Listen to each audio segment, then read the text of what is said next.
Le invito por favor a Primera de Pedro, capítulo 3, versos del 8 al 12 vamos a estudiar. Habíamos predefinido estudiar hasta el texto 16, pero he reconsiderado la sección y vamos a estudiar hasta el verso 12. Estamos en esta serie de Primera de Pedro y espero que todos hayan sido animados, enseñados en lo que llevamos. Sé y escuché de los sermones que compartieron en mi ausencia. Doy gracias a Dios por esos hombres que estuvieron ahí predicando, que el Señor les siga abundando en gracia y sabiduría, ¿no? Para servir a la iglesia también de esta manera.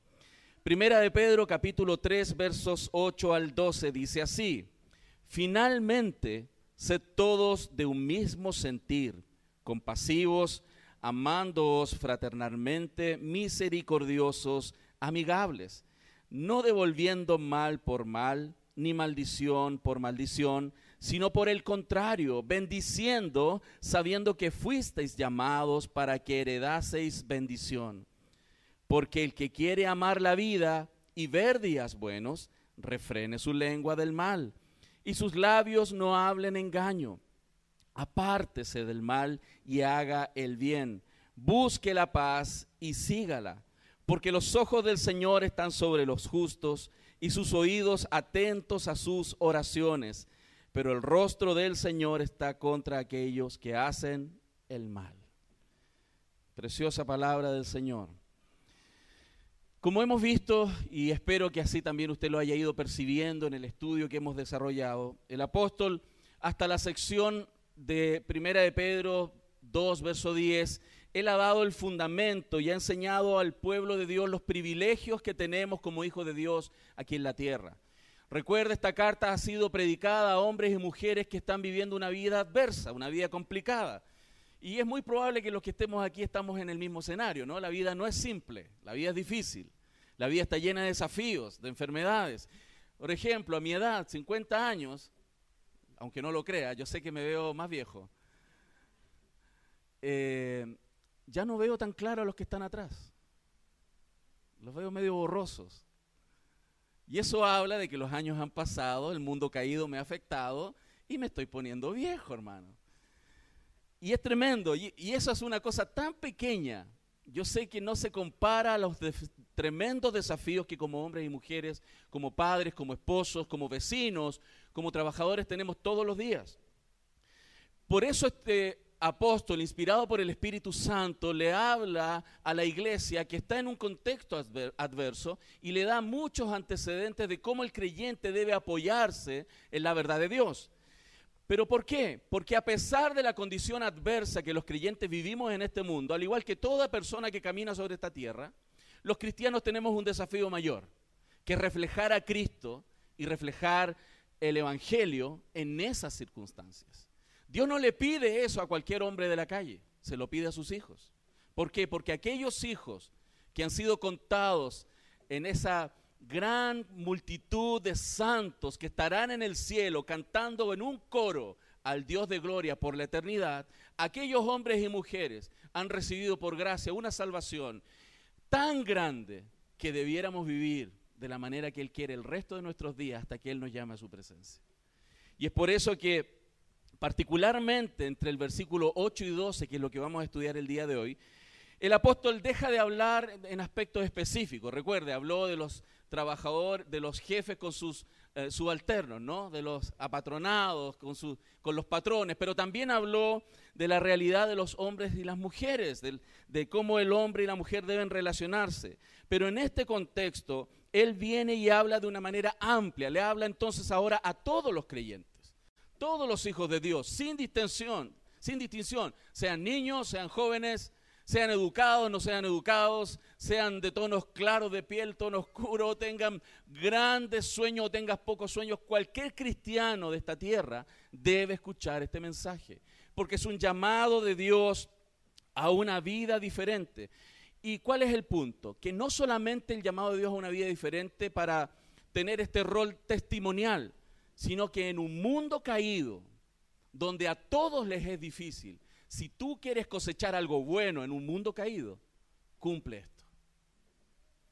Porque si tú quieres cosechar algo bueno en un mundo difícil, el camino que el Señor ha trazado es que hagamos las cosas bien, las cosas como Él quiere que las hagamos. Las personas de este mundo, incluso no sabiendo lo que la Biblia dice, haciendo ciertas cosas que coinciden con Dios, cosechan cosas buenas.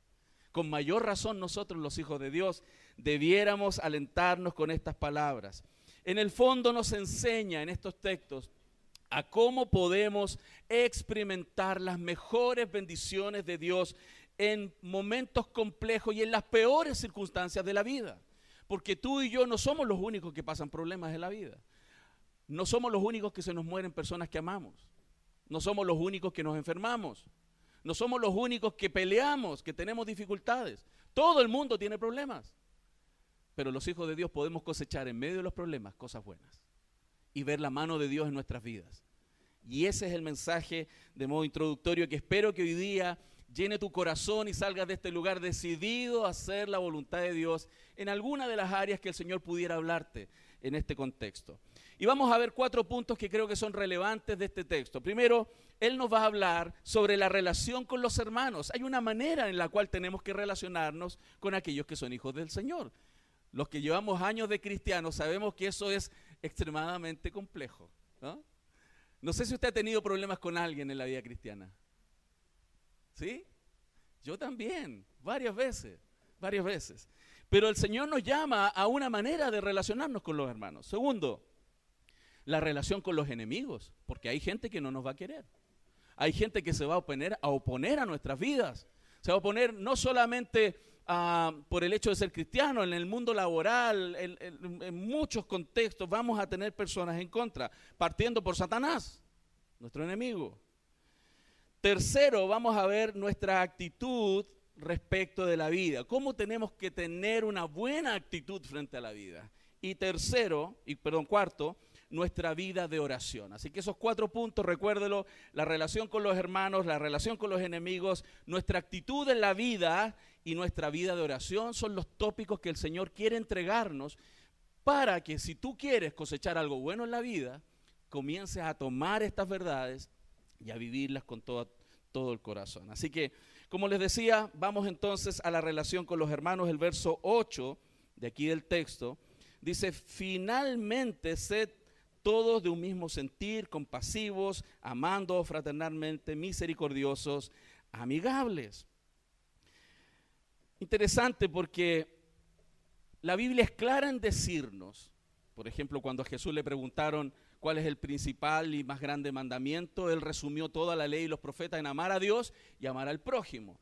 Y en esa realidad de ese texto nos está diciendo que la verticalidad de nuestra relación con Dios, nuestra correcta relación con Dios vertical, va a conducir a una correcta relación horizontal con las demás personas.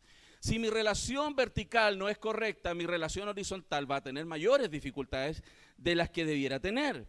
Y por lo tanto, también eso tiene implícito que la prueba de mi amor a Dios real, si yo quiero decir, yo amo a Dios, se tiene que demostrar en la relación con mis hermanos. Nadie puede decir que ama a Dios si no ama a su hermano. La primera carta de Juan es clarísima en eso. De hecho, es una de las señales que pudiera llegar a ayudarnos a entender que alguna persona pudiera no ser ni siquiera nacido de nuevo. La verticalidad de nuestras relaciones va a conducir a una relación horizontal, fluida, de amor con los demás. Y quiero detallar y meterme en cada uno de los puntos que ahí aparecen. Primero dice: finalmente, sed todos de un mismo sentir. Cuando dice ahí finalmente, no quiere decir que él va a terminar la carta, sino que está haciendo una especie de resumen en el texto. Porque él viene hablando de varios ejemplos, pero ahora engloba todo, como cuando el Señor dice que en la ley, en el amar se cumple toda la ley, como resumen. Antes de eso, por ejemplo, en Romanos 13, él viene dando varios ejemplos. Dice: no debáis nada a nadie, ámense unos a otros, porque el que ama a su prójimo ha cumplido la ley. No adulteres, no mates, no hurtes, no des falso testimonio, no codicies, y cualquier otro mandamiento se resume en esto, dice: ama a tu prójimo. Esa misma idea de resumen es lo que está diciendo aquí. Si tú quieres entender cómo puedes llegar a que tu relación con los jefes funcione, a tu relación con tu esposa y tu esposo funcione, tienes que aplicar estos principios fundamentales que aquí aparecen en el texto. Hermanos, Todos somos diferentes, muy diferentes, pero la unidad de la iglesia no depende de una uniformidad, hermanos. La unidad de la iglesia no es sinónimo de ser uniformes. Somos y seremos diferentes, pero sí debiera llevarnos a una comprensión mayor de cooperación a pesar de que somos diferentes. El pueblo de Dios se conforma de muchos miembros y la unidad de pensamiento y la cooperación mutua hace del pueblo de Dios un ente poderoso que el Señor nos está llamando a conformar. Y esto puede implicar, hermanos, que muchos cristianos pudiéramos estar de desacuerdo en formas de hacer las cosas. Y no hay problema. Y es bien interesante porque lo más probable, y yo les diría, seguro que así es, que no hay nadie en este lugar que piense igual en todo que otro. Pónganse un día a conversar, júntense 5 de ustedes y hablen sobre un tema. Ya vamos a ver los colores, unos medios rojos, unos medios incendiados, otros medios así, otros medios callados, otros se taiman, porque no opinamos lo mismo sobre las cosas. Y evidentemente en este lugar, en la medida que siga creciendo, vamos a tener mayor amplitud de diferencias, pero esa amplitud de diferencias no debiera desunirnos. Todo lo contrario, debiera enriquecer bajo la unidad de Dios lo que es el pueblo de Dios aquí en la tierra. Y eso es lo que la Biblia dice. Lo mismo sucede a nivel matrimonial. O sea, este principio, si lo aplicamos a nivel familiar, imagínense el potencial. ¿Un hombre y una mujer piensan igual? ¿Cuántos casados hay aquí? Ay, Dios. Voy a estar orando por ustedes. No, así lo hago, de hecho. Usted y yo lo sabemos en carne propia, lo difícil que es ponerse de acuerdo, ¿cierto? Pero esas diferencias de visión no debieran llevar a una separación,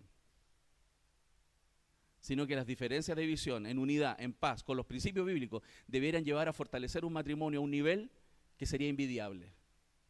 Lo mismo la iglesia, lo mismo la iglesia. Por lo tanto, esto debiera ser importante para nosotros, porque para Dios es importante. Es tan importante para el Señor la unidad de la iglesia que Él oró por esto. En Juan capítulo 17, versos 21 al 23, dice, para que todos sean uno. El Señor orando antes de ir a la cruz, Él se puso a orar, para que todos sean uno, como tú, oh Padre, en mí y yo en ti, que también ellos sean uno en nosotros, para que el mundo crea que tú me enviaste. La gloria que me diste yo les he dado para que sean uno, así como nosotros somos uno, yo en ellos y tú en mí, para que sean perfectos en unidad, para que el mundo conozca que tú me enviaste y que les has amado a ellos como también a mí me has amado. Esa oración fue perfecta en unidad con el Padre, como lo sabemos, porque en Hechos capítulo 4, versos 32, se responde esa oración de Cristo. Y la multitud de los que habían creído era de un corazón y un alma, y ninguno decía ser suyo propio nada de lo que poseía, sino que todas las cosas las tenían en común. Esa oración tuvo respuesta. La oración de nuestro Señor Jesús, antes de ir a la cruz, tuvo respuesta. Ese anhelo de Cristo y unidad con el Padre trajo fruto en el pueblo de Dios. Por lo tanto, hermanos, oro para que eso sea así también en nuestra iglesia, como Él oró también en un momento para que su pueblo fuera uno. Para Cristo esto es muy relevante, pero eso no fue siempre así. Cristo lo experimentó aquí en carne. Cuando estaba aquí en la tierra, los hijos de Zebedeo, ¿se acuerdan? Santiago y Juan, aparece la mamá y en otro de los textos aparecen ellos dos diciéndole, Señor, cuando esté allá arriba en el cielo, yo quiero estar a la derecha, yo quiero estar a la izquierda. Ya había rollo entre ellos. Querían liderar, querían ser importantes, querían figurar, eran los figuretti, hermano. Querían jinetas. Hermano, y esa es la tendencia del ser humano, ser reconocido por lo que hace y no ser reconocido y valorado por lo que es. Y es interesante porque esos problemas que él tenía eran continuos. Habían personas que preguntaban quién es el mayor, o sea, cómo figurar, cómo ser más importante. Esos problemas Cristo vivió aquí en la tierra y es por eso que él oró, pidiéndole al Padre que esos problemas entre las personas se resolvieran, para que fueran uno y uno en unidad. Para que esos hombres y mujeres que habían venido a Cristo pudieran ser hombres y mujeres humildes. Si el problema mayor de todas estas cosas, hermanos, y hablando entre nosotros aquí no va a salir, ¿no? Es que somos muy orgullosos. Somos parados en la hilacha. Usted entiende ese término, ¿no? Parados en la hilacha. Pero el Señor quiere que seamos con Él, que aprendamos de Él. Quien es manso y humilde de corazón. Y hallaremos descanso para nuestras almas. Qué poderosa verdad. Y es por eso que una y otra vez en el Nuevo Testamento también Pablo, hablándole a los miembros del cuerpo de Cristo en Romanos 12, les dice que tenemos que ser un solo cuerpo porque somos muchos miembros, pero tenemos que vivir como ese cuerpo. A los corintios les dice en 1 Corintios que sean de un mismo sentir. Cristo vino a romper las paredes divisorias para que pudiéramos caminar juntos. Y eso es una cosa que no es simple de construir.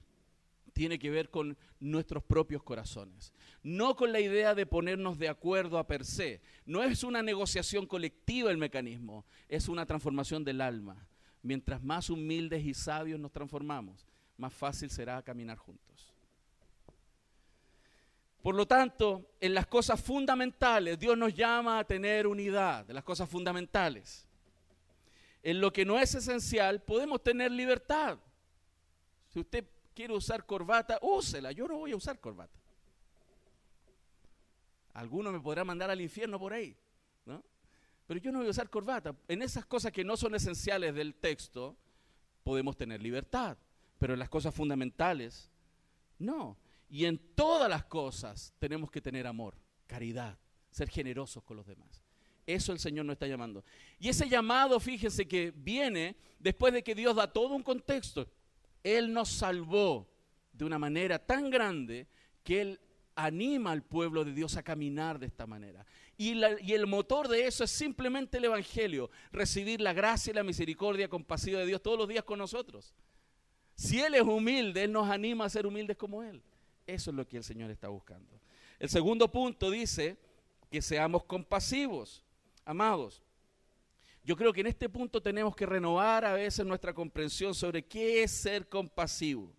¿Qué es ser compasivo? La compasión es ver la vida a través de los ojos del otro y sentir el dolor del otro palpitando bajo tu propia piel.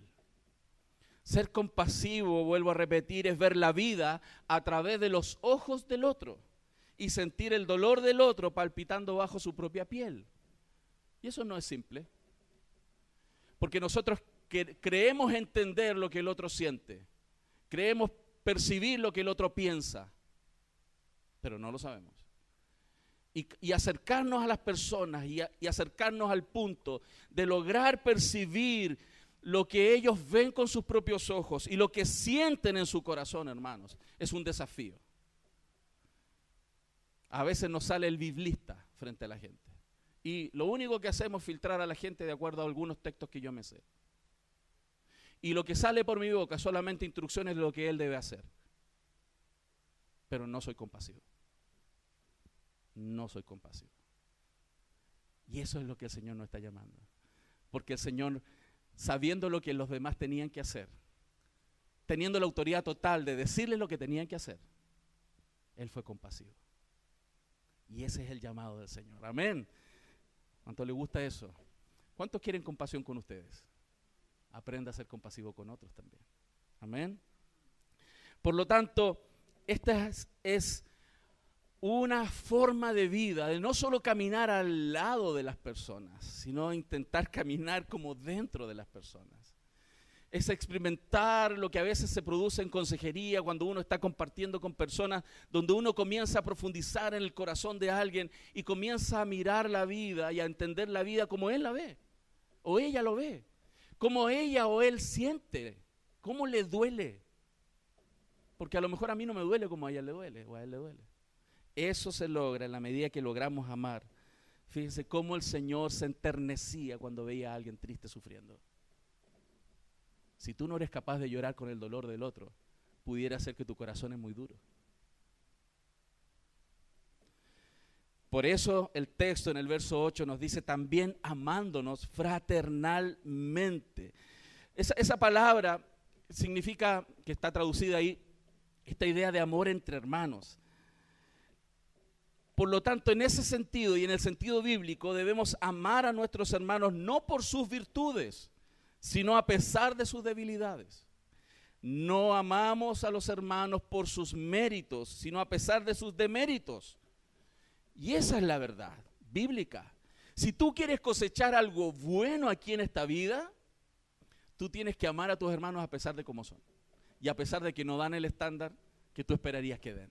Porque, hermano, siendo honesto, y vuelvo a repetir, aquí entre nosotros, ninguno lo da. ¿Cierto? Ninguno lo da. ¿Y eso debiera coartar el amor? No. El amor fraternal es un amor que ama aunque no existan las virtudes que nos gustaría que existieran, aunque no tenga los logros que esperaríamos que debiera tener. El amor no está en juego.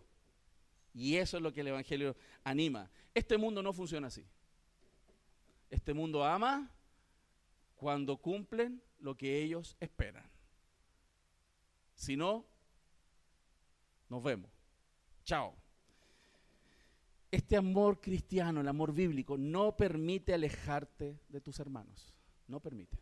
No te permite. No te permite. Te puedes molestar. Te puedes enojar. Lo bloqueo. Lo pongo no ver 30 días en el Facebook. Porque hay muchos métodos para esconderse, ¿no? Pero el amor cristiano no te va a permitir permanecer así. El amor de Cristo no te lo va a permitir. Si está pasando en tu corazón, arrepiéntete. Arrepiéntete. Es por eso que, queridos, el Evangelio es el mecanismo, es la fuente, el poder, es ese potencial grande de transformación de nuestros corazones y que puede ayudar a otros también a cambiar. Otro de los puntos que dice el verso 8, que debiéramos experimentar como creyentes, es ser misericordiosos. ¿Qué es la misericordia? ¿Qué es la misericordia? La misericordia es inclinar nuestro corazón a la miseria de otro. Es inclinar nuestro corazón a la miseria de otro, incluso cuando está desprovista de todo mérito. Eso es lo que Dios hizo con nosotros. O Él inclinó su corazón porque había algo de mérito en mí. Él se fijó en Arturo Valdebenito porque él tenía capacidades. No. Él se fijó en Arturo porque tenía algo de bondad. No. Yo soy un miserable pecador. Él inclinó su corazón hacia mí. No tengo idea por qué. Pero me amó. Y entregó su vida por mí. Jesús trató a los publicanos y pecadores con bondad. Jesús tocó a los leprosos y abrazó a los niños y comió con los pecadores. A veces nuestra pulcritud, nuestro estándar nos aleja de la gente. Nosotros debemos amar, porque Jesús, hermanos, es un Dios misericordioso. Por eso, y quiero que me acompañe a Isaías, por favor, capítulo 42, se estaba profetizando sobre aquel que vendría y cómo Él sería con aquellos miserables como nosotros. Isaías 42, versos 3 y 4 dice, no quebrará la caña cascada, no quebrará la caña cascada, ni apagará el pábilo que humeare. Por medio de la verdad traerá justicia, no se cansará ni desmayará hasta que establezca en la tierra justicia y las costas esperarán su ley. Hermanos, esa profecía estaba hablando de Cristo. Aquel que vendría, dice que no quebraría la caña cascada. Y eso se cumplió en Mateo capítulo 12. Acompáñeme por favor, quiero que lea conmigo esos textos. Capítulo 12, verso 15. Mateo capítulo 12, verso 15.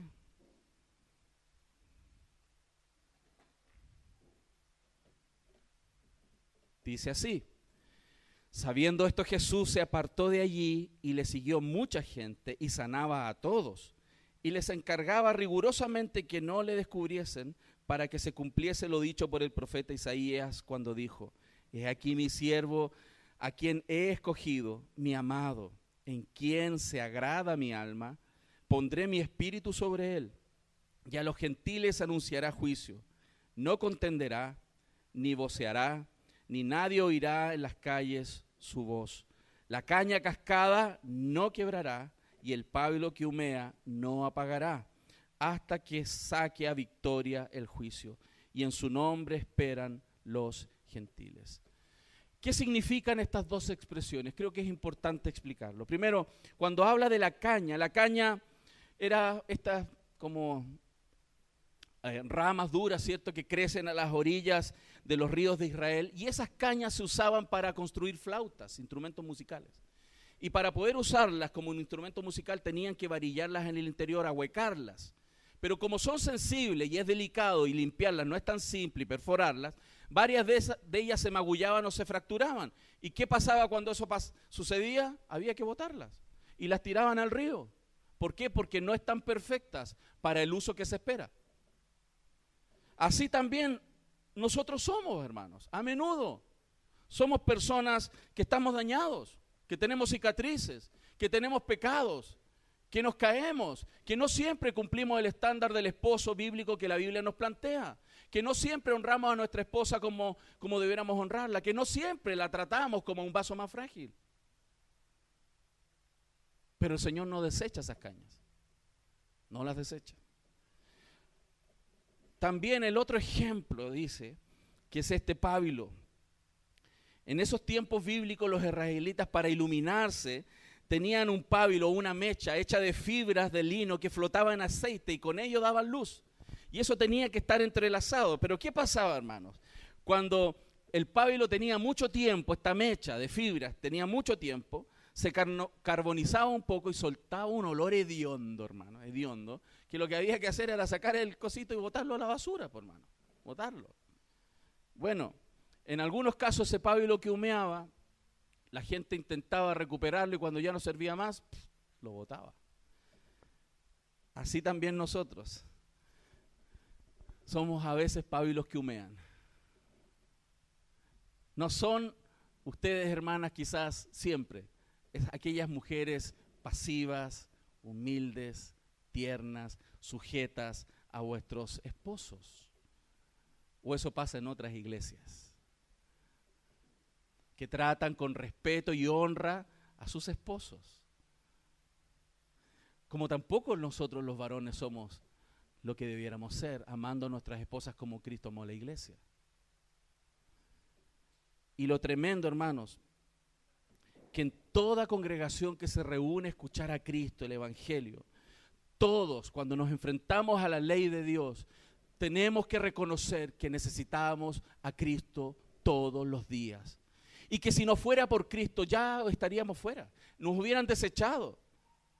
Nos hubiera desechado. Hay suficientes razones en mi historial personal para que Cristo no me deje ser un pastor, ni un hombre, ni un esposo y me mande al infierno. Pero por la gracia de Dios sigo en pie, porque el Señor no quiebra la caña cascada ni apaga el pábilo que humea. Dios es así de misericordioso. Hermanos, y no hay cristianismo si no hay misericordia. No existe el cristianismo si no hay misericordia. Y el último punto que aquí llama el texto, lo tradujo como amigables, pero no es la mejor palabra para traducir la palabra original, porque la palabra ahí en el griego que debiera traducirse como una mentalidad humilde. Efectivamente, en la práctica, los que son humildes son personas que van a tener más amigos. Los que son orgullosos, los cortan. ¿Cierto? ¿Quién quiere vivir con personas súper orgullosas? ¿Le gusta a usted estar al lado de la gente orgullosa? ¿Cierto que mejor de lejito? ¿Sí? ¿Lo saluda así nomás? Hola, ¿cómo estáis? Pero los humildes, te gusta estar con los humildes. Bueno, esa idea de amigable, está tratando de mostrar lo que realmente el texto dice. Una persona de mentalidad humilde, marcado por pensamientos mansos, por pensamientos modestos sobre sí mismo. En el fondo está hablando de humildad y que esto va a traer mejores relaciones con otros. La humildad, hermanos, es el camino que Cristo caminó y ese es el llamado de nosotros. La humildad es bajar del podio de la vanidad y aprender a honrar a los hermanos, aprender a honrarlos, a cuidarlos, considerándolos a ellos como superiores a nosotros mismos. Ese es el camino y la humildad no es ser pequeño, sino considerarnos como tal. Porque somos valiosos para Dios. Dios nos ha dado dones, nos da capacidades, pero debemos considerarnos a nosotros mismos como pequeños. Ese es el mensaje precioso que este texto nos está llamando a comprender. Por lo tanto, no olvide, usted es un ciudadano, del cielo en un mundo impío. Usted es un ciudadano del cielo caminando en este mundo. Y vivir de la manera que el Señor nos está llamando a hacer, con su ayuda, con el Evangelio brotando en nuestros corazones, nos va a permitir cosechar cosas buenas. Piense usted un poco, si hoy día a su propia vida le pone más misericordia hacia los demás, a los que tiene al lado, le pone mucho más amistad, le pone muchísimo más compasión, si usted le pone más amor a la relación, si usted es capaz de estar en un mismo sentir con los que vive, ¿cómo va a ser esa relación? ¿Va a mejorar? Claro. Si usted quiere cosechar un buen matrimonio, aplique esto, porque son las verdades del Evangelio.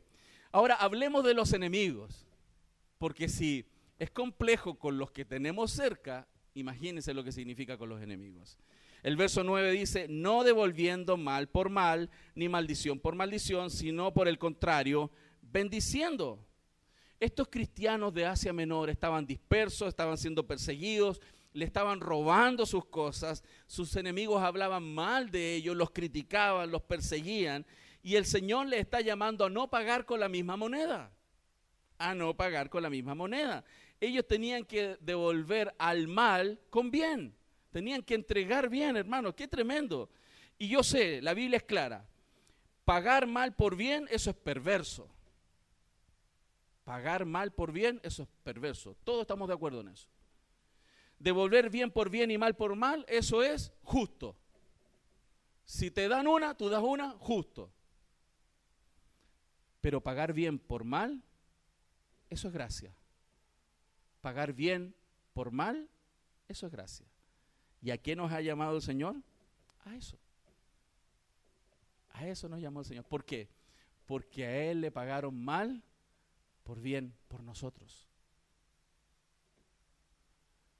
Lo que Cristo sufrió en la cruz, todo el mal que Él recibió, la ira de Dios sobre sus hombros, fue por mis pecados y los suyos. Y Él nos enseñó que ese es el camino. Y no solo en la cruz, durante toda su vida, Él aprendió a pagar bien por mal. Y tenemos razones, hermanos, tenemos razones muy claras. El Evangelio, y el texto lo dice, la segunda parte, bendiciendo, sabiendo que fuiste llamados para que heredases bendición. El Señor nos ha llamado a un camino que no es simple, o sea, tiene un componente de sufrimiento.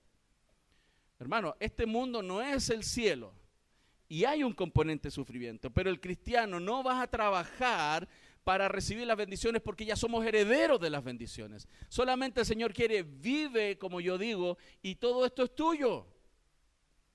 ¿Quieres una vida diferente? Eso es tuyo. Mateo 5, 10 al 12 dice, bienaventurados los que padecen persecución por causa de la justicia, porque de ellos es el reino de los cielos. Bienaventurados cuando por mi causa os vituperen y os persigan y digan toda clase de mal contra vosotros, mintiendo. Gozaos y alegraos porque vuestro galardón es grande en los cielos, porque así persiguieron a los profetas que fueron antes de vosotros. Hermanos, lo que el pueblo de Dios debe comprender nosotros todos los días es que esta herencia tan grande que el Señor nos ha dado, que es la salvación y muchas otras cosas, debieran ser el motor para nosotros vivir esta vida. ¿Por qué? Porque somos ciudadanos del cielo en un mundo impío. Entonces, vuelvo a desafiar tu corazón. Si quieres cosechar algo bueno en un mundo caído, aplica estas verdades a tu corazón. y a tu vida. Y vas a cosechar cosas muy buenas. Tercero, hermanos, nuestra actitud ante la vida. Verso 10, lea conmigo. Porque el que quiere amar la vida y ver días buenos, ¿cuántos quieren días buenos? ¿Sí? ¿Qué hay que hacer? ¿Quiere ver días buenos? ¿Qué hay que hacer? Dice ahí. Refrene. ¿Quiere días malos para el futuro? Si ya no los estás viviendo, siga usando la lengua como la está usando. Apártese del mal y haga el bien, busque la paz y sígala. Fíjense, estos son principios para todos nosotros. Si ya sabemos que somos hijos de Dios y nos vamos al cielo, perfecto, gloria a Dios. Pero si tú en este pedazo de vida que tienes aquí hasta que te vayas, quieres cosechar cosas buenas en un mundo caído, haga esto. Porque si no, ¿qué va a pasar? A lo mejor vas a ir con todos nosotros al cielo, pero vamos a estar todos los años ahí recogiéndote con palas. Por todo el montón de problemas. Problemas en el trabajo, problemas en el matrimonio, problemas para allá, problemas para acá. Lleno de problemas. Y la mayoría de ellos provocados por lo que sembramos y cosechamos. Por lo tanto, aunque el cristiano tiene ojos en los cielos, no debe vivir desconectado de la realidad de la vida y aplicar las verdades del Evangelio todos los días. Aunque enfrentamos valientemente el sufrimiento también, evidentemente no significa que somos masoquistas, ¿no? Porque alguno podrá decir, este pastor predica del sufrimiento y que hay que sufrir. Hermano, no somos masoquistas. A nadie le gusta sufrir. Pero sabemos que es un mundo adverso. No vamos a venderle a la gente una idea de un evangelio pare de sufrir, ¿no? Pero sí le podemos enseñar que en medio de un mundo difícil usted puede cosechar muchas cosas buenas si pone en práctica la palabra de Dios. Amar la vida y querer vivir bien es algo bueno. Disfrutar la vida es algo muy bueno. Porque la vida que tú tienes es un don de Dios, es un regalo de Dios. Lo único que yo quiero advertirle, hermano, y me advierto a mí mismo, que disfrutar la vida no puede ser más importante que disfrutar de Dios. Porque hay personas en este mundo que dicen ser cristianos, pero les importa más disfrutar la vida que disfrutar de Dios. Y ese es un error. Porque disfrutar la vida no se compara a disfrutar de Dios. Y ese es el camino que el Señor quiere que todos caminemos. Está bien que usted quiera disfrutar la vida. Está bien que usted quiera enamorarse, que usted quiera casarse, que usted quiera disfrutar, comer rico, vestir bien, tener hijos, pasear, etcétera. Todo lo que pudiera usted anhelar que esta vida puede proveer a través de la gracia de Dios. Pero si usted cree que eso es el mejor disfrute, se está perdiendo lo mejor. Usted nunca puede apuntar a disfrutar la vida más que disfrutar de Dios. ¿Y cómo nos podemos dar cuenta de que alguien disfruta más de la vida que de Dios? En su vida, su testimonio, lo que habla, lo que hace, sus prioridades.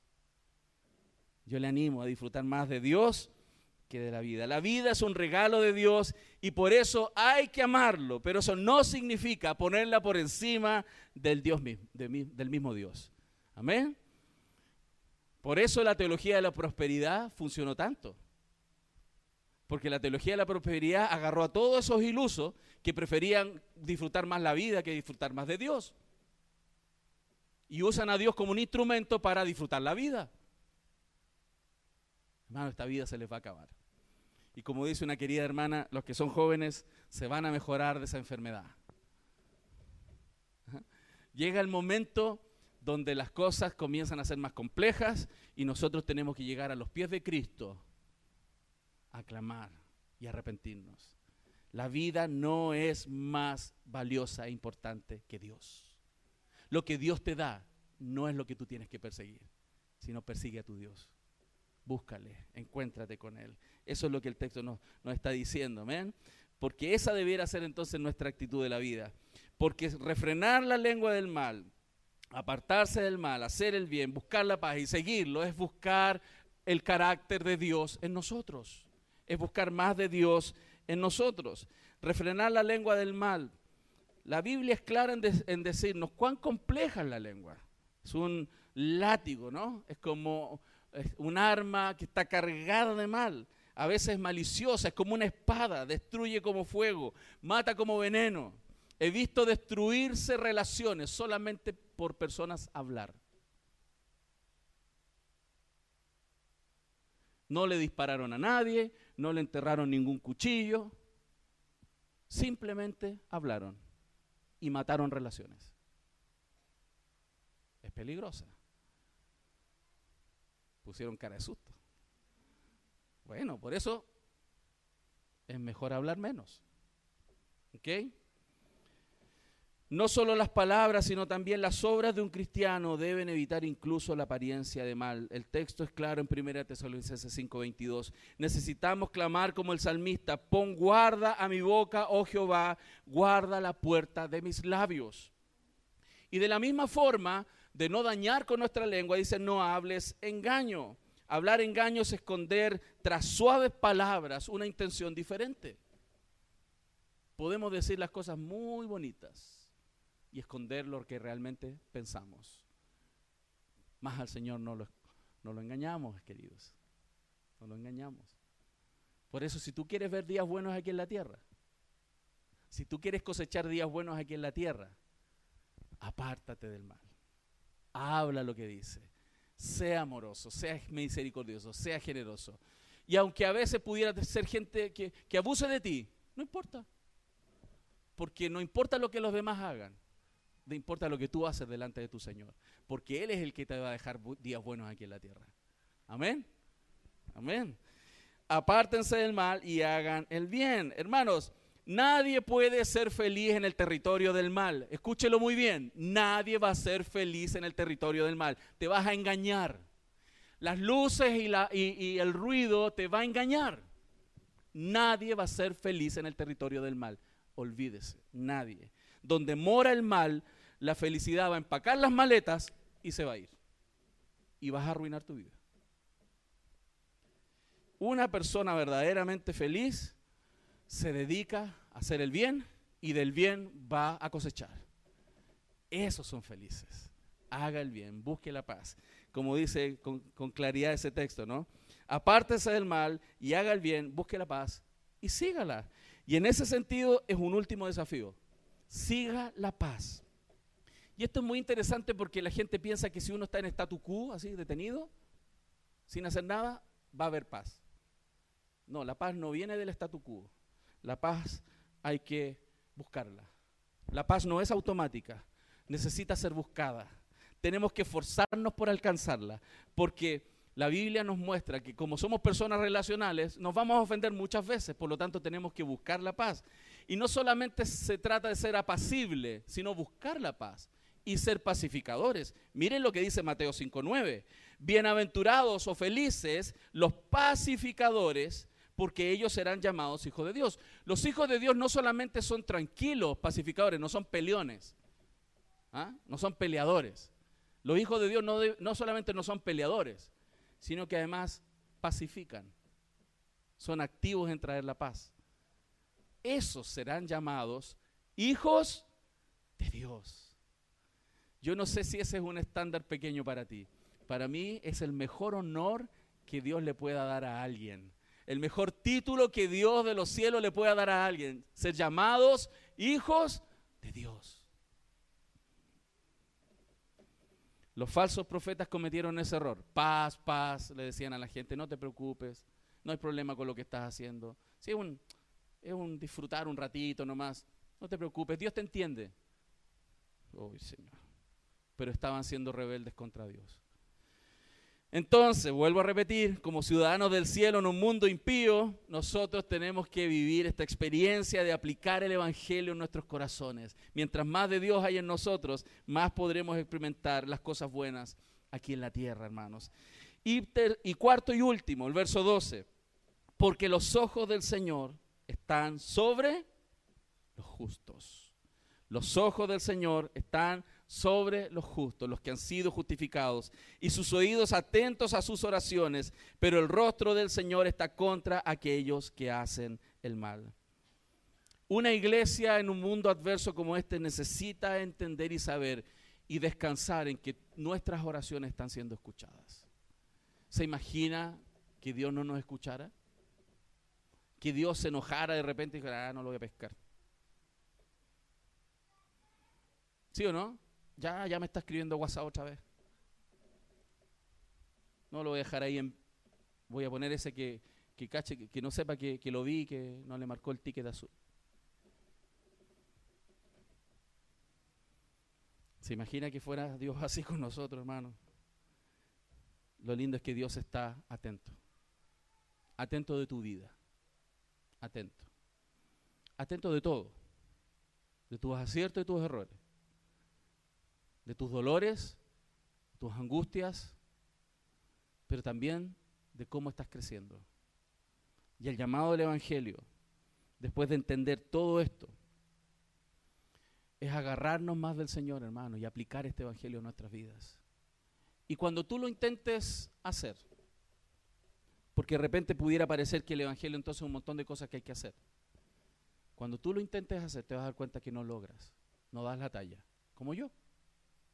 Cuando el Señor me dice que ame a mi esposa como Cristo ama a la iglesia, que la trate como un vaso más frágil. Cuando veo todos esos textos y trato de hacerlos, me doy cuenta que no logro, y fallo, y caigo. ¿Y sabes lo que empuja a mi corazón a hacer? Primero, Señor, perdóname porque no estoy haciendo lo que tú dices. Segundo, Señor, ayúdame a cambiar. Ayúdame a cambiar. Yo sé que tú comenzaste una buena obra en mí y la vas a perfeccionar hasta el día de Jesucristo. Porque si mi salvación dependiera de amar a mi esposa como dice aquí, yo me voy al infierno. ¿Le pasa a ustedes varones también? Por eso la única esperanza es que hay alguien que amó a su iglesia, a su esposa, como yo jamás amaré a Veré. Y esa es mi esperanza de salvación. Pero eso no debe dejarme sentado en la silla y no trabajar todos los días para hacer la voluntad del Señor. Y el Señor nos ayuda, hermano. El Señor nos ayuda. En conclusión, quiero preguntarles, ¿cuántas cañas, cascadas y pábilos humeantes hay en este lugar hoy día aquí? ¿Cuántas cañas que no dan el tono y están medias magulladas por sus propios pecados y su carácter? Hay aquí. Aquí hay una, claro que este es un flautón, un saxofón, un trombón. ¿Cuántos pábilos humeantes? ¿Saben que hay un Señor en los cielos? Que aunque gente de acá o de fuera los haya rechazado, hay un Señor que nunca va a desechar esa caña quebrada y nunca va a apagar el pabilo que está humeando. Lo va a recuperar, lo va a sanar, lo va a restaurar. Ese es nuestro Señor. ¿Qué esperanza tenemos los que fallamos? Un Cristo que fue perfecto por nosotros. Eso es el Evangelio. Esa es la verdad poderosa del Evangelio. Y entonces, dado esa condición, yo quiero animarles a que caminemos esto y que eso nos permita cosechar las mejores bendiciones que Dios quiera en un mundo caído. No caigas en esa actitud, ya están las cosas así, da lo mismo. No voy a hacer nada. Ya no voy a cambiar nunca. Nací chicharra, voy a morir cantando, dice esto. No, porque hay un Dios grande en los cielos que cambia a la gente. Amén. Pero sea humilde, sea humilde. Si el peor problema suyo y mío es que somos orgullosos y el orgullo se nos nota en querer hacer las cosas a nuestra manera y no como Dios dice. Ahí está la base del problema. O es a tu manera o es a la manera de Dios. Decida. Como pastor le digo y le aconsejo, sea humilde y dígale, Señor, yo quiero hacer tu voluntad. Amén.